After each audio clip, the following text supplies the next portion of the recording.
so it's going to be about flowers. Now we're going to study the names, and we're studying the names of the flowers. We're going to study how to handle them. This class involves some facets of the sciences, particularly some botany, some horticulture, some floriculture, no physics, no chemistry, no organic chemistry. Some of you are saying, yes. I'm saying yes. Okay, and some facets that are not science. Art. Now, for me, this is a challenge because, I'm a scientist. I'm also an artist, but not really. Okay. So anyway, this was a challenge for me to build a course that has art in it, but we actually have art in it. We do deal with some social facets. We deal with some cultural facets. And basically, what we're going to do is in each lecture is going to have a number of questions. This is actually part of the attendance thing, because by attendance, I actually mean awake. I know I said these comfortable seats. I specifically arranged for comfortable seating for you, and it's very tempting to fall asleep, but that means not attendance. Okay, so basically, you're going to be having questions each lecture. These are like, in high school, they would have called these pop tests. But my memory of pop tests in high school was the questions were actually hard. Okay? These questions are, were you awake? You know?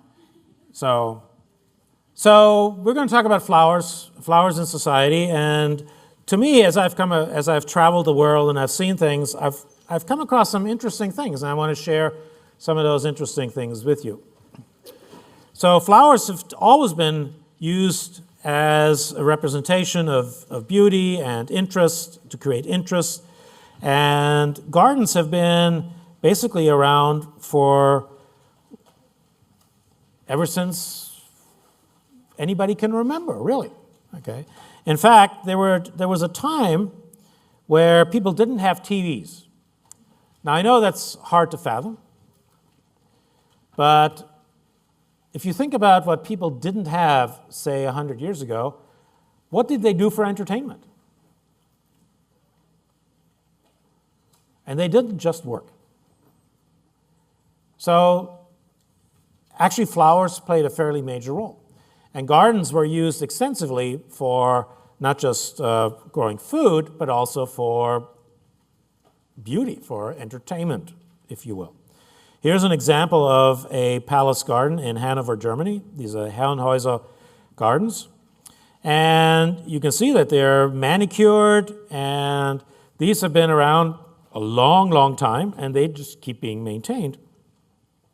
Actually, I'm going to show you a couple of slides as I sweep across here. I should have made one of these panoramic slides out of it, but then everything would be so tiny you couldn't read it or see it. But you can see that each of these quadrants is actually structured in a particular way, and in fact, they have made designs using the various colors. In this case, I was not here in the most beautiful time, so there wasn't a lot of color other than green, but you can see that there's a lot of ornamentation here, and many of these plots are actually constructed a little bit like rooms. And when people were looking for something to do, when they were bored with being in the house, they didn't switch on a TV or call somebody or text somebody on the phone or face that book. They would go out there and they'd walk, you know, and guess what? It was healthy. It was good. We should do more of that today. So basically, the industries for this actually included a lot of people. They needed gardeners. They needed people to grow young plants in nurseries. So all of that has already been around for decades. And it's not a new thing at all. So the flowering plant industry actually is a very large industry. In fact, in California, it is one of the largest agricultural commodities that's produced. And we have some of the biggest. Okay, so basically, horticulture is part of agriculture. And it basically involves all sorts of protected cultivation where we do things for the plant to protect it from excessive temperature, excessive water, from people stealing it, from bugs eating it. and we basically protect the plants. That's called horticulture. And we impose a lot of activities on the plants to basically structure them exactly the way we want them. Sometimes we pinch them, we prune them, whatever, to try to create a perfect shape or size.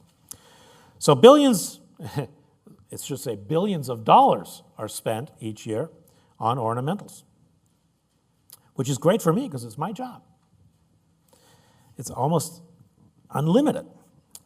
And so there's actually a lot of scientific research that goes into that side of agriculture. And that's the side of agriculture where I carry out research. I also deal with growers, help growers figure out how to do things, and I also teach, which is why you are here, and me too. Here's an example that took this picture on actually where I took a bunch of students over there. This is in Dresden, Germany. And this is an old building with huge windows on the side. It's called an orangerie.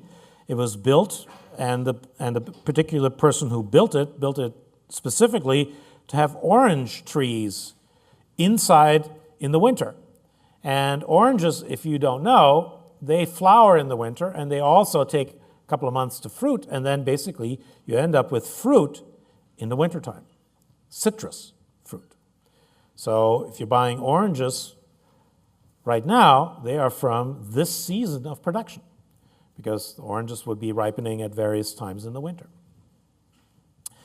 So this was a way to then have citrus fruit. And so it's not really ornamentals, except, it is really rather pretty. When you see these trees with fruit on them, it's like these little orange balls. You can have a really nice show, And in fact, the tree shows this orangey, yellowy set of balls for quite a long time. It actually makes for a very beautiful thing. So that actually we're starting to blur the lines. At what point is it ornamental? At what, can we really call something ornamental if we don't eat it? Or if we do eat it? I have chard growing in my garden, which is pretty. We eat it, So here's an old transplanter. I can't remember why I put that picture in. But it's part of horticulture, any size tree. Now, if this kind of thing interests you and you want to go into a major that has real potential for jobs and works with plants and flowers, these majors will work for you. PLS is plant sciences, and one of my favorite ones is environmental horticulture. The UF stands for urban forestry. So it's environmental horticulture and urban forestry. And so then let's talk a little bit more about floriculture particularly. And so this involves these categories that you see here on the screen. So cut flowers, bedding plants are young plants, little tiny things generally, that you put into a garden where they grow into big things. Container-grown landscape plants, that will be nursery products. Flowering potted plants and foliage plants, those will be florist-type products. Although, florist products, nowadays, I'd say maybe 5 to 10% of florist products are sold by florists. Everything else is sold in grocery stores now. So you'll find floral departments in all the major grocery stores. And so the market has actually grown tremendously. So we still call things florist product, but it actually, much of it is sold in grocery stores. So a lot of it is about production, that is starting with a young plant or with seed or something, and then growing it into a product that is sold. And there we have a lot of issues that we have to deal with. We need efficiency. We need to focus on water use. We need to focus on all the resources that we invest to try to create the products. It's going to get sold in the marketplace, and you need to make sure as a producer that you don't spend more producing it than you can get by selling it. So this balance between being able to produce and being able to sell has to be balanced fairly well. And on the marketing side, the other side of the part of this is to try to make things last longer. So if you have a set of flowers and you don't want them to die the next day, right? So actually that is one of the lectures I'm going to be providing sometime during this quarter. I'm going to explain to you how to make flowers last longer. And then just using flowers, and in fact there's going to be an assignment in this class where I'm going to give you flowers and you're going to have to do something with them legal. We call it making impact. We'll discuss that later in the quarter when it comes up. It is a super fun exercise. Some students have told me it is the hardest thing they've ever had to do in their lives. Well, growing up is a hard thing to do, so, yeah. Okay. So, now, if you're going to be a flower user, a connoisseur, you don't even have to be a connoisseur, you just have to be a user, or somebody's giving you something, invariably your first question is, well, what is this? And, if it's simple, if it's a daisy, that's easy, right? You wish. That's a difficult one. I wouldn't even ask that one on an exam. It's that hard, okay? But certainly, you need to learn some flower names, okay?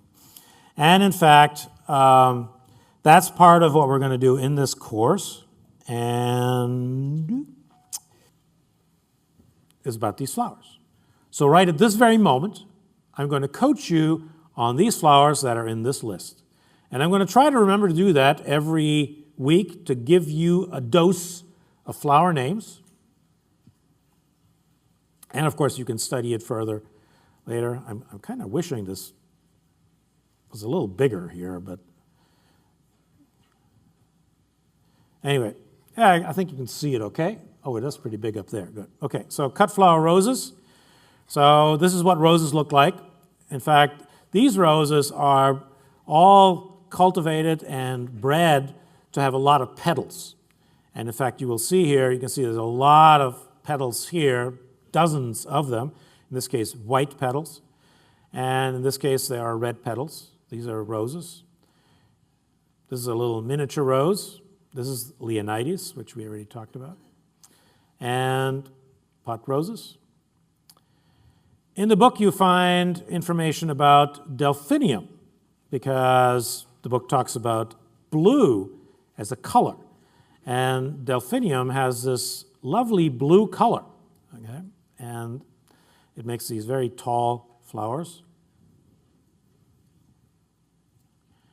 If you click on it, you get that response.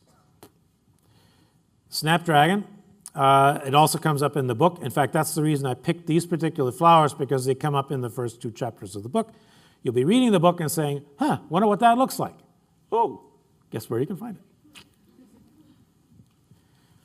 And these are the flowers where you squeeze them side by side and they go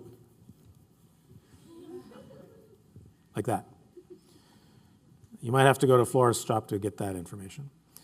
The book also talks about stargazer, and stargazer is a lily. It is an oriental lily. This is an oriental lily right here, okay? And in fact, this lily, this flower, it's kind of hard to see, but this is a 5-gallon bucket here, so you can see this flower is enormous. It's like this big, okay? And so this is basically roughly what stargazer looks like. The breeders have manipulated it a little bit. This might not exactly be stargazer, but it's very close to that. This is it right here. And I know this is it because that's my hand. I stood there. It was in a hotel lobby, and I said, oh my God, I got to get a picture of this. And I had to put my hand into the picture, so otherwise you would never believe how big this flower is. And the other thing you wouldn't believe is when you put your nose in that thing, wow, that thing has scent. That's amazing, okay? In fact, that entire bouquet was so strong that the entire lobby was as if there had been a perfume convention. It was like massive scent. These are petunias. These are tulips. Chrysanthemum. Chrysanthemum actually come in a lot of different forms. I'm going to tell you more about chrysanthemum later. These are all different flower forms of chrysanthemum, and these are the names of them. Like this is called incurve, is this style. Then this style is a quill style flower. This is a decorative style flower. This is anemone style flower.